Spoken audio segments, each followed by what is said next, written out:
It took 15 Israeli soldiers to arrest Bridget in the middle of the night from her office in Ramallah. She'd been in the West Bank only a few months, volunteering at a humanitarian organization supporting Palestinian rights. Her arrest was for a visa discrepancy, a baseless charge later dropped. During her trial, the Israeli security agency, Shin Bet, admitted for the first time that they spy on activists working in Palestinian-controlled areas.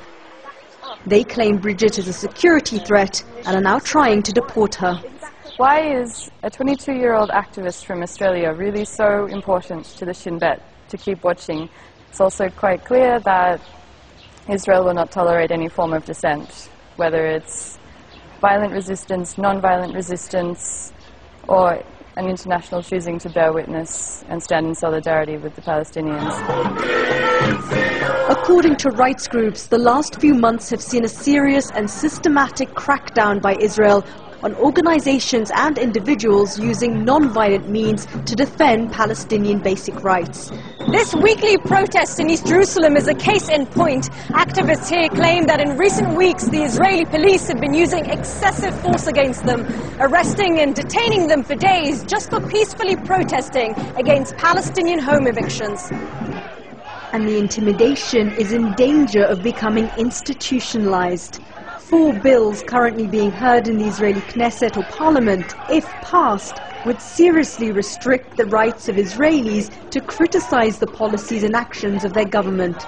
Specifically, the Universal Jurisdiction Bill would shut down groups that make public evidence of Israeli war crimes. The argument is other countries could then file charges against Israeli officials. The Boycott Prohibition Bill would penalize organizations and individuals who express support or participate in boycotts against Israel, inflicting fines of over $7,000 US. The NGO funding bill places onerous reporting requirements on any group that receives foreign funding.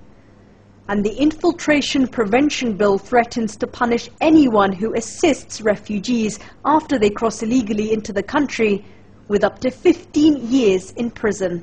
The Israeli Knesset seems to think that allowing for the freedom of speech of these organizations would delegitimize Israel, while to us it seems quite clear that rather than stifling and restricting the organizations themselves, the Israeli Knesset should be dealing with the actual allegations of human rights violations that these organizations are bringing forth.